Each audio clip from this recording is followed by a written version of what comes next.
guys. Welcome to The Well with Shan, and I'm so glad that you're joining us today for an episode with Cabezas. Kara and I have worked together for years, and we've gone to church together. We've been friends, and she has a really unique story, I think, to share of some of the work God has done in her life. So welcome today, Kara. I'm so glad you're here. And just tell us a little bit about yourself as we get started. Gosh.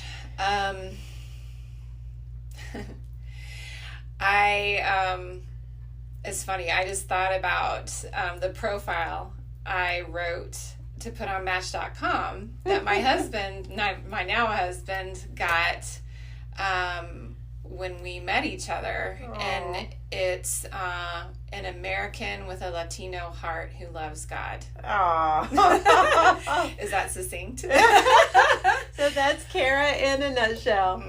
Oh, that's so neat. Now tell us just a little bit about the Latino heart. Since I was young, my mom especially was involved in the American Field Service. So we had international students coming from cities all over the world into our little rural community. Which when I was Mexico, Missouri. Oh, how about that? Yeah, Midwest. And so I was exposed to other cultures from a pretty young age and actually got to know the people, and just am really thankful for that relational interaction and exposure as a young person. And then when I was about 12 in middle school, I started studying Spanish, and it seemed easy to me, and I was all about the A's. And just kept learning Spanish all through high school and then college. And one day in college, a teacher came in and said, "Hey, you can study abroad." And so I went home and I basically told my folks, I'm going to Mexico next semester. Not can I am right? going. How are we going to pay for it and all that? So the ball kept rolling, and I got involved with my church in international mission trips and became fluent and started being interpreters for those groups, and just embraced whoever was different around me, and always wanted to get to know the families that I lived with in those places outside of the United States. Was just drawn in by the people. That helped me learn the language and understand the culture, just having relationships with people. That is so beautiful. I love that. And you've been involved in ESL, right? A long time ago. Yeah. I kind of tailed along with Javi when he was teaching. Yeah. And introduce Javi so people will know that you're not married to a white man. Javier, he is from Ecuador, and he has been in this area, Chattanooga area, 25 years, half his life. He came to study at Covenant and stayed. The work opportunities were better here, and I'm very thankful that our path, that the Lord brought us together. Oh, that's so great. And you are also a nurse, and of course being able to speak Spanish in your nursing career has also proved really helpful and advantageous for others as well. Tell us about that. Yeah, I always thought, I always wanted to use my Spanish in whatever profession I was gonna be a part of, and thought I would have to go overseas to do that. But as I was in college, I realized there are Spanish speakers right here in my rural community in the Midwest, and there's so many opportunities here in the United States. I don't have to go anywhere. My mom was a nurse, and I saw the job flexibility that she had, but I ended up going into agriculture first and using it in an export environment. But then I became a nurse later, and actually worked here in Chattanooga at a pediatric ministry and clinic, and I spoke more Spanish in a day than I did English. Wow. Because we had that many patients and families that needed somebody to speak in Spanish. And actually, we were both the families and I were speaking in our second languages, because a lot of the Spanish speakers in this area are from Guatemala and they speak dialects. So Spanish is their second language. Did not know that. Interesting. Well, I know you've been a jewel in a lot of different circles that we've both familiar with. But it's not nursing, and why I've asked you here today, or even your Latina roots. But we're going to be talking and focusing today about your journey, your life story, particularly with grief and despair. And you have so many losses that we could highlight. It's not often that you sit in front of a person who's had the level of loss that you have had. So would you just very briefly share with the audience some of those losses, and then from that, we'll kind of zoom into the particulars, if that's okay? Yeah. When I was between 10 and 11, I observed and experienced my grandpa dying of cancer. And I grew up across the farmyard from him. He and my grandma, I think I saw them every day.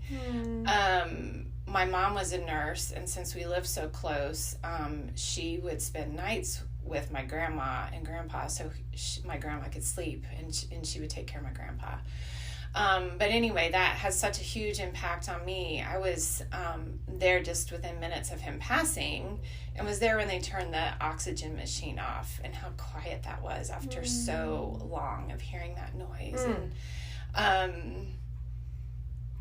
And so a young person like that experiencing death so early, I was a nervous wreck. I developed nervous tics, and I threw major temper tantrums. I mean, I slammed doors. We'd have family gatherings and like 25, 30 people, and I'd be yelling and screaming. So my mom took me to a Christian counselor in another town. I believe it was a pastor too, but I just wouldn't talk, I remember. I was so ashamed of my behavior, but also I didn't have words for what I was experiencing. And so I don't know what my mom and dad were thinking, but I got sent out of state to my mom's sisters, my aunt, who's very dear, and she's a believer, and so was her husband. And the Lord used them to bring me to salvation in Christ and to start healing from the inside out. Wow. So your time with them and meeting the Lord in that context actually started also the process of you healing from the loss of your grandfather. Yeah.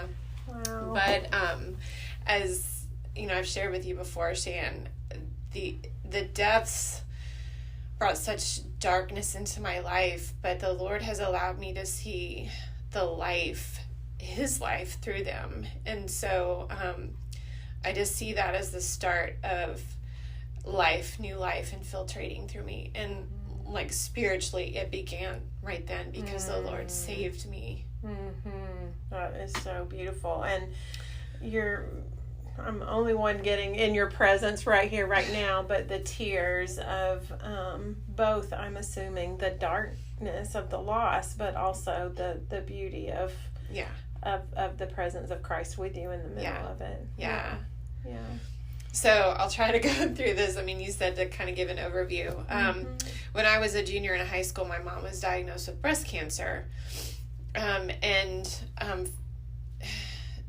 She had surgery and things, and excuse me, she went into a 10-year remission, so she didn't have cancer all that time, or it wasn't detected until 10 years later. She had a relapse, and it had metastasized, and I'm trying to think, I was in my mid to late 20s at that point, and I was so close to my mom. I mean, we talked every day on the phone multiple times, just like, hey, I saw this, I thought of you, I wanted to tell you, or how do I make this, Mom? How do I, make this dish?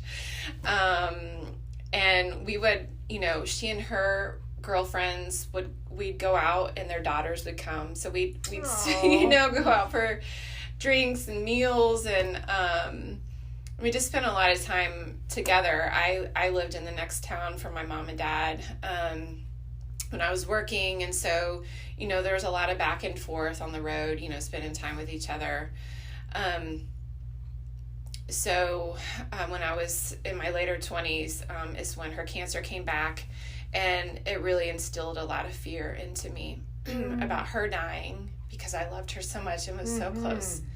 But then also it turned towards me, because at that point then my grandma had been diagnosed, her mom, and my mom's sister, the one who led me to Christ. So then all with breast cancer? Mm-hmm. Oh my goodness. And so I was facing my own mortality, because they were encouraging me to get a risk assessment and start mammograms. And so I was about 16 when she was first diagnosed, and I was in my early 30s when she died. So that made a huge impact on my life. And then about the same time, my husband Javi and I were wanting to expand our family. And of course, it just seems normal. You get married and you start having kids one way or the other. And it proved to be very difficult for us. And so we tried on our own for a while, and then went to a fertility doctor in town. I got pregnant, I think, as a result of one of those treatments, and everyone was so excited, the people that knew that we had been trying and praying for us, and I miscarried within the first month. But as hard as that was, we're like, okay, this can happen, a first pregnancy, we're going to keep trying. We never imagined what lay ahead. So we kept trying these fertility treatments, and they weren't working, and it was very stressful. We were in our mid to late 30s at that point, and really the probability of me falling pregnant was about 2% or less. Really? Wow. I can't remember if that was on our own or even with this little boost with the fertility, and plus it's very expensive here. And so my husband's from Ecuador, and so he started researching and seeing, what kind of quality of doctors and at what price are the treatments in Ecuador. So we met a doctor and started fertility treatments with him in Ecuador. And going to a different country, just imagine what that involves logistically. And then I had to program my cycle to fall on certain dates so that they could do the procedures. And also they were giving me hormones at the same time so that I would produce a lot of eggs so that they could harvest. I don't know about a word, I'm sorry. It doesn't sound very great, but they would take a large amount of eggs, and we could freeze some and use some little by little. Okay. These children. And so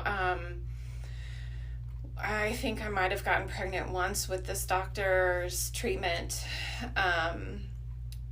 Javi was only able to be there if he went the first few days, and then he'd fly home and work. And I'd be there for the rest of, the month or whatever it took for them to verify if I became pregnant, and then to not stress my body out by traveling, I needed to wait. Wow. And then travel by myself. I cannot even imagine what the logistics of that was like. God bless my mother-in-law. She and my sisters-in-law were there sitting with me the days of the procedures, or my mother-in-law was bringing me meals to the bed, just really being super cautious and protective of me. Sometimes Javi didn't go. We had frozen embryos and I could go by myself. But at the same time, when you say go, how are you saying separate trips? Yeah. To I went Ecuador? 4 or 5 times. Wow, I didn't realize it was that much. And one time I ended up staying 2 months. I also have a chronic GI condition, and I have had for 12 years. And it started during one of those treatments. I was diagnosed. I actually had a colonoscopy while I was there because I didn't know the risk of this the GI illness and how that might affect the fertility treatment, if it would prohibit us, the treatment working in us having a child. So I had the colonoscopy. They diagnosed me with ulcerative colitis, and my fertility doctor said, absolutely, we cannot do the treatment. So I had to wait another month for my ticket to go home. It was too expensive. The cost to change the ticket, I just might as well have stayed. So that was devastating. We went to a second fertility doctor down there. He did things a little bit different. We did transfer all the embryos that we had harvested. And the very last one we used, I believe I did get pregnant, but I miscarried that one. So I've had 4 miscarriages. Now, when we were talking about this, and of course I was living life kind of alongside some years of this, we have talked about just the impact financially, the impact on your marriage, the impact of all the logistical stress on your body. I mean, there's a lot of implications in all of that. So can you even begin to unpack some piece of what those days were like for you emotionally and spiritually? The first thing that comes to mind was how stressful our marriage was. We both deal with expectations and the process differently. Of course, it affected our sexual intimacy tremendously.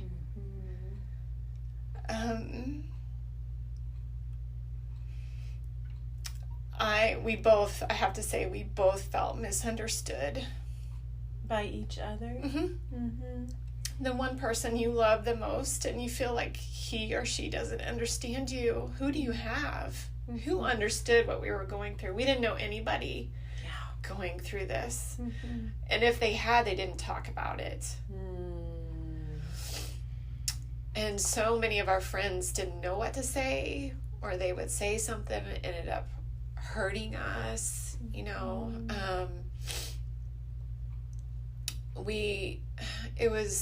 I just remember being so dark and so depressed. And it was something that we should be happy about, wanting to have children and being able to have children. It was a good desire. Why wasn't the Lord allowing? I remember my husband saying, these are good desires. We want to have kids. And the Lord lets you get pregnant. And then he takes the baby away. How is God good? We just really struggled with God's sovereignty and God's goodness. And to a point where I couldn't read my Bible. I didn't know how to pray. I couldn't go to church because so many women at that point in our journey, they're still having babies in church, but I just felt so attacked going to church because so many women seem to be getting pregnant so easily and having healthy babies. And did it feel like every one of those was a slap in the face to you? And what made it worse was, God bless my husband, he says, why can't you be joyful for them? I was like, I can't. I don't know how. It hurts me too much. The grief was too deep. I couldn't separate, their happiness. And I was comparing constantly. I had this sick radar where I could tell somebody was pregnant before you could really tell they had a baby bump. It was so unnerving to me. Wow. And then baptisms, probably until the last couple of years, I cried because I was sad. I didn't cry because I was happy for these families. I was offended by how the families were introduced. Here's so-and-so, here they go again. They've had another kid. This is just what we do at our church, you know, we have babies. And I'm like, what about me? We don't. We lost all our babies. Mm-hmm. Oh my goodness. As you just pull that apart, it just sounds like this is impacting every piece of your life, truly. Mm-hmm. And of course, from the counseling room, I've heard other women who've had very similar experiences as what you're describing. And thinking they could make it through a shower and having to get up and run out in tears in the middle of it, and then finally learning, like, I can't continue to expose myself to this kind of pain. I love you. I support you. I am happy for you, but I can't do this to myself. It's too excruciating. And of course, that's what you're describing. So we've touched the tip of the iceberg in your grief there, but I know that darkness went into a pretty dark despair, and you've described it just a bit. Do you want to share more about that, or is there a beginning understanding to how God brought you through that? I guess the only other thing that I could say about that darkness is what it seemed eternal. It seemed so long. Like I said, my husband and I grieved, and we dealt with this in very different ways. And unfortunately, for much of it, it wasn't helping each other. And so I felt like one day we were out on a date, and he kind of gave me an ultimatum, like, you've got to get over this. Or, you know, he didn't say or else, but I just felt like he couldn't. I was afraid that he couldn't or didn't want to be with me anymore if I didn't get it together. Wow. So this felt like a breaking point in the marriage. Yeah. It got that bad. Yeah. Yeah. And did that feel like a threat to you, or did that feel like some kind of accountability, or how did you process the man of your life saying that to you? It got my attention because as much as we didn't understand each other at that point, I didn't want to live without him. And so I guess it was kind of a wake-up call to say, what else? I mean, I don't like who I am. How do I get out of this pit? And so the Lord had a lot of things working to help me through this. At some point in this journey, I just started praying, Lord, help me know who you are. Not who I think you are. Like, show me in your word who you are. I need to trust you. You say that you're always with us, but I don't feel like you are. So show me. Show me what that means. I was so alone. Nobody I knew was going through what I was going through. Right. Or, a couple. Not even in the Bible. I mean, I went to a support group for women who had infertility issues and suffered child loss.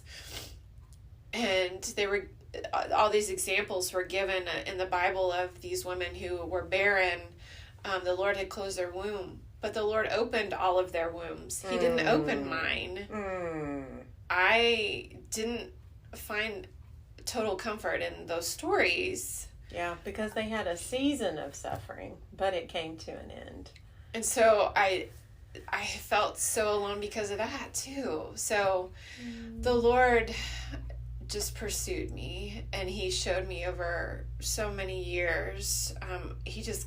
I said, show me in your word, your character, who you are, that I can trust you. I found a study, Kay Author has one on God's names. I studied those. There's a book by Carolyn Custis James called Lost Women of the Bible. And there is where the story of Hagar really jumped out to me, because she realized God saw her and he heard her. when no one else did. Yes. She was alone and wanted to die. Yes. And that's about how I felt. Mm-hmm. I didn't ever, I didn't want to kill myself, but I didn't want to be living like I was living. Wow. And I didn't know how to go forward. Yeah, it was a really, really dark place. Now, I want to loop around before we go forward to something that you said about your husband, because I think some women who are maybe not in great marriages could hear what Javi said to you and think, how dare he? Yes, he's hurting too, but this is your body and your betrayal of body and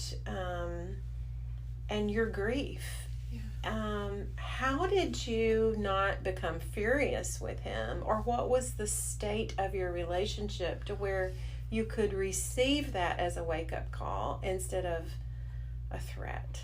I don't know. It had to have been God and the Holy Spirit just holding us together, fighting for us to be together. Wow. Because so many marriages, Christian marriages, end because of what we have been through. It's true. And we say over and over, by the grace of God, we are still together. And our marriage is so much better than we could ever imagine. That's miraculous. It is. In and of itself. And I have an autistic son, and so I've done a little research here, and I think the statistics of the death of a child, or even having a disabled child, the divorce rate is something like 80%. It's very, very high. So you're saying this was miraculous, and the Lord just did it. I really think so, because we had our many moments of furiousness and anger and resentment towards each other. There's another part, besides the fertility treatments. At the same time, some of those trips we were in Ecuador, we were looking at adopting from Ecuador, or adopting kids here in Chattanooga. We actually submitted a profile here in Chattanooga, and nobody ever called us and said a biological mom had selected us to adopt their child. And that never happened. And also, it was really hard for my husband. I think he said this to people, so I feel safe saying this, but being a Latino and not having a child, that he said is, he had a really hard time coming to terms with that. So meaning that's an extra layer of cultural abnormality or something. Yeah, that was really hard for his identity, I think. And so he was really adamant, and he's a very determined man. And so he kept pushing, he wanted to try surrogacy. That was like the last thing that, we've gone through all this checklist of what can we do to have children. And it was kind of like the last tick. And I'm like, okay. We went through one surrogate, and that relationship turned out to be really scary. She was, I'm not going to say anything else. But we ended up going with a second one, and I just really kind of pushed back against that. And we actually met with a couple elders and their wives to try to figure out how to decide, because I was done with this emotional roller coaster. And he still, it's not that I didn't want children. I would give so much to have a child. And he still wanted one, but he thought we could do it through surrogacy, a second surrogate. So that was really hard. And unfortunately, you weren't on the same page. We were not on the same page. And one of us was going to have to give. And he gave in and said, okay, we'll stop. Well, so then that really ministered to you, that he deferred. But it was hard. I still felt resentment from him. So it wasn't all rosy by any means. Okay. That was super hard too. Then how did you navigate that? Time, and just trying to just ask the Lord to help us communicate, to know what that was, to communicate in a healthy way. To get through the pain and to heal us. And he used, You asked how we started moving out of this pit too, besides praying to the Lord to ask him to show me who he is. But we were involved in a small group at that time where several of the women were having babies and baby showers, and there was another couple with us that were having difficulty having children.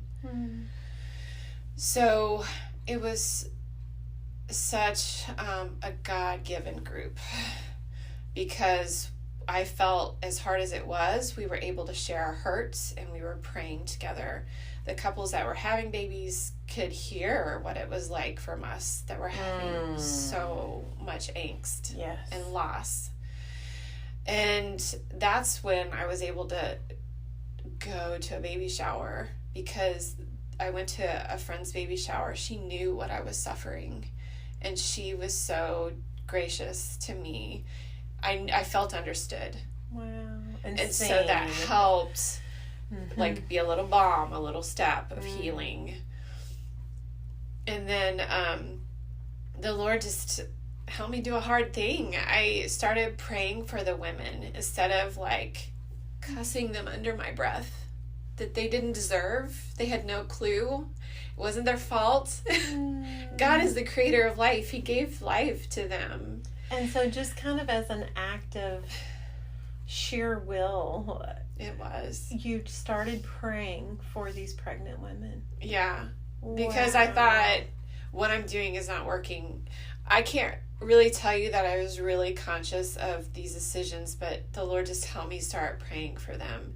And these friends I told you in small group, I knew how hard it was for them with these infants and these toddlers. Their life was not easy. Yeah. So I could see into their lives now and understand the suffering they have. We all have suffering. It just is it looks a little different from the outside, maybe. It does. And so we were both suffering, and we could encourage each other. And they asked us to pray, at baby showers, how it is with our church. Let's pray for the mom and the baby. And so I actually prayed out loud. I remember at her shower, for this baby. How can you not pray for the baby? It's not the baby's fault. It's not the mom's fault. And so just to see it from that point of view, Lord, save them from an early age. Help them to love you. He changed my heart. He really did. And you don't quite know how it happened, but you just started to see the world shift there in your heart. That, Kara, is just amazing. Really amazing. And as that happened, it wasn't just in this posture toward babies and mothers either, right? Like, did you start to see something else shift in other parts of your life?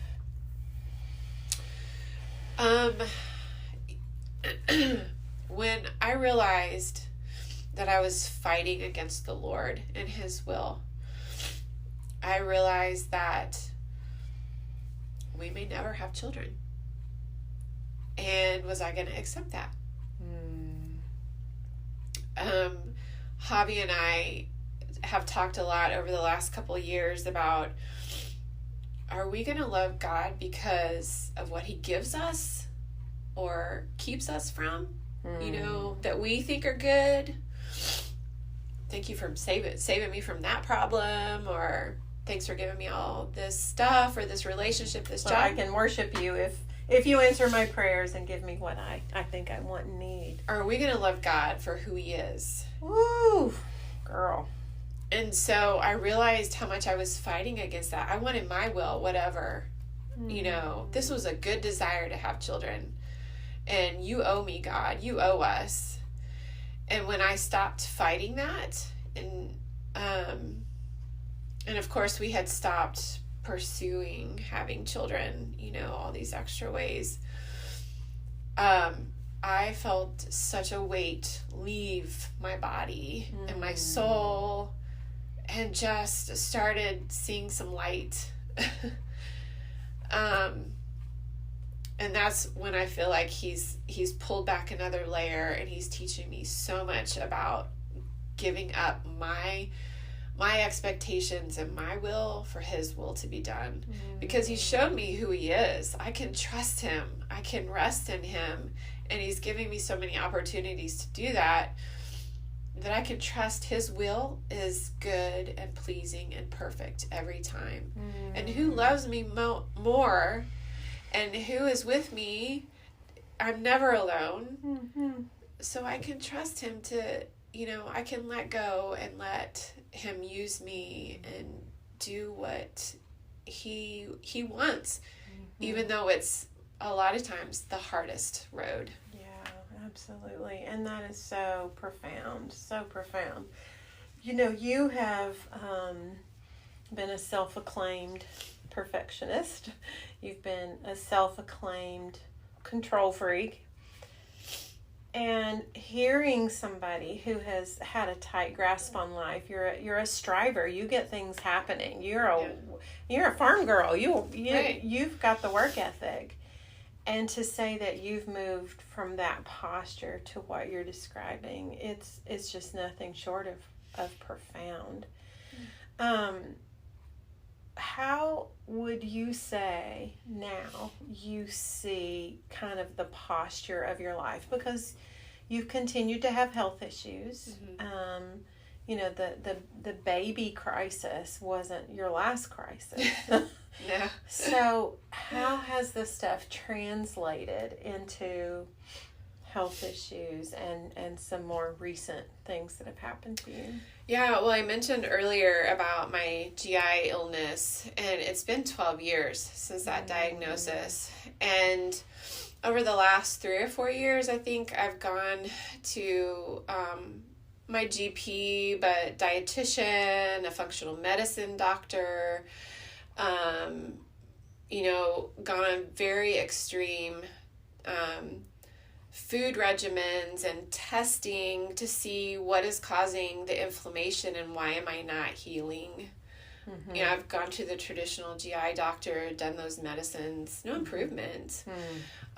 So I, did these strict, food elimination and diets, and it didn't bring the amount of healing for the amount of sacrifice. That was, and my husband helped me see this, how much I was striving and hoping in these regimens. This was going to be the cure. I was going to be better. And you were determined to it. You bring these lunches in at work and things I didn't even know what the names of it were. It was so pure, clean foods, and you were very dedicated. It consumed me, though, the time it took to grocery shop and prepare these foods, because these didn't come in boxes. No. This was all fresh food and all the research. Because I'm a nurse, I was reading all this information. It made so much sense, and it affected our social life so much, because it was almost impossible to go out to eat at a restaurant or, going to folks' homes to eat. Gosh, I have to tell them every time what I can't eat, and I don't know, it was just very awkward, and I felt it was an inconvenience for the hostess, and sometimes I take my own food to eat, and then of course you get the barrage of questions. Why are you eating what everybody else is eating? What's wrong with you, basically? And so it was a hard decision, but at one point my husband got on was in the consultation with my doctor after I got my repeat test and there hadn't been an improvement. And he's like, we need to stop this. This is affecting your mental health. You are way more anxious now. Anxiety is going to tear your gut up even more. So in attempting to treat something, you're actually through the back door making it worse. Exactly. It was a hard decision to let go because I wasn't having control. But obviously the regimen wasn't working. And so I relaxed things. We were able to go out with people and have people in. And my husband said, you are a different person. Wow. Different person. And the Lord, and the whole time is showing me, yes, these regimens can work. There are foods that are good for you and foods that you should stay away from them because they're not good for you. But you took it to an extreme and you are not trusting me. You are trusting in the regimen. And so that's just, he keeps showing me that message. Trust me. Your body is going to fail at one time or the other.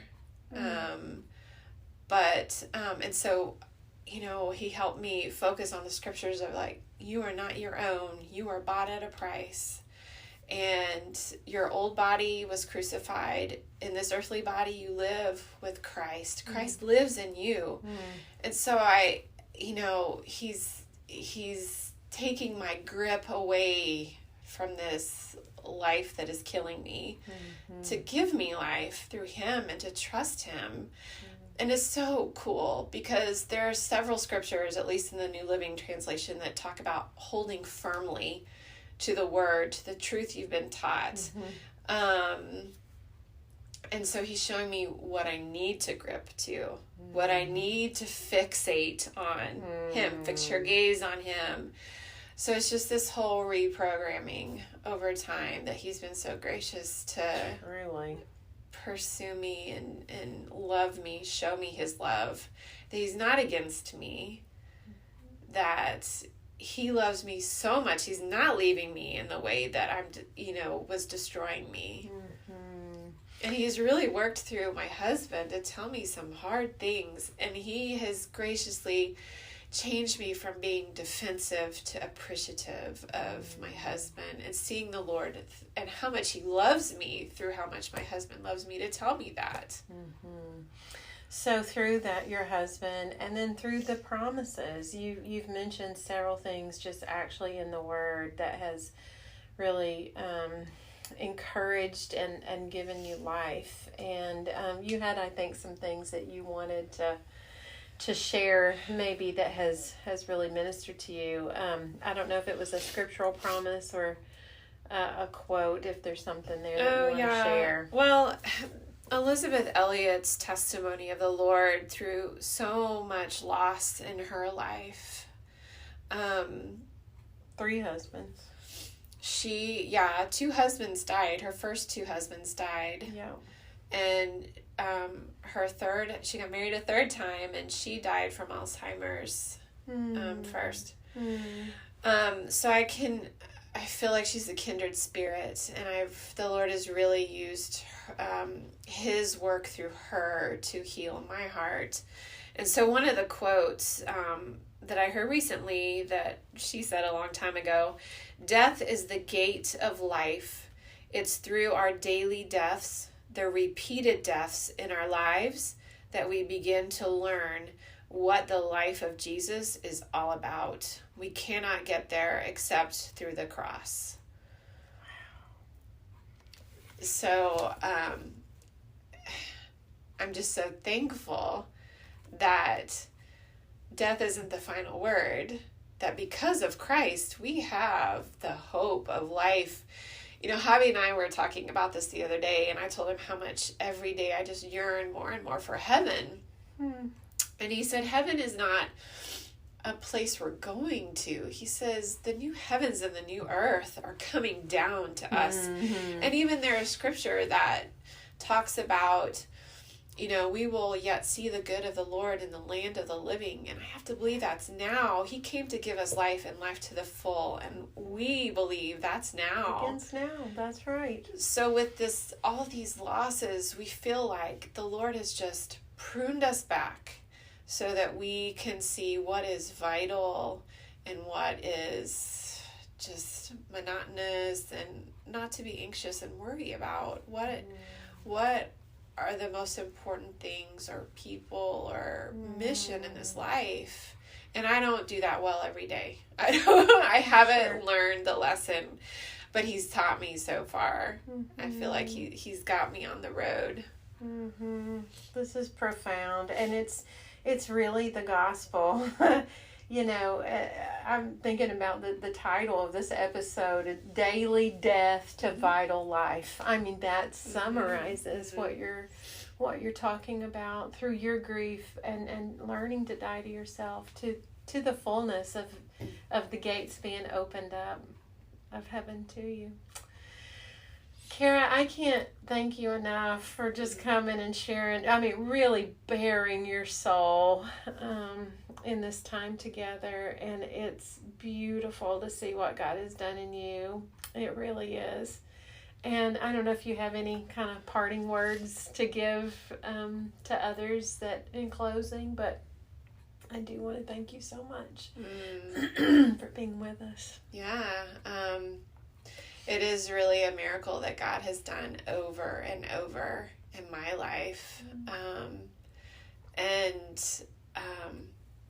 I was just reading Psalm 71 again today. The Psalms have just helped me so much in this journey to give me words to pray when I didn't have words. And I really encourage people in that situation to read through the Psalms. Yeah.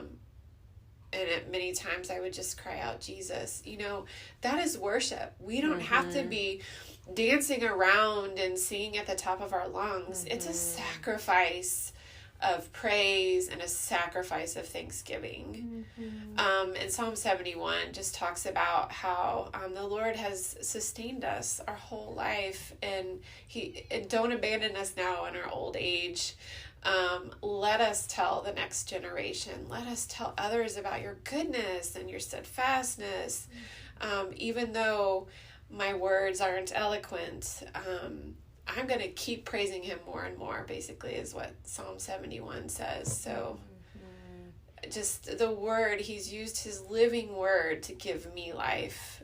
Just the way He's drawn me to His scripture to read and reread and memorize, that has been the miracle work in my heart.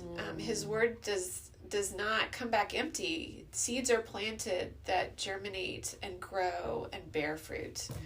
And I'm a testimony to His work. You really are. You really are. And I have a vision right now as you say that of sitting at your desk and seeing all your scripture up on your cabinet walls, taped up there. But those of us who have watched you can see the transformation, and it is good. It is beautiful. So thank you for sharing it with the greater audience, and I just appreciate your vulnerability and tears and bearing life so much. Yeah, thank you, Kara. Yeah, thanks. All right.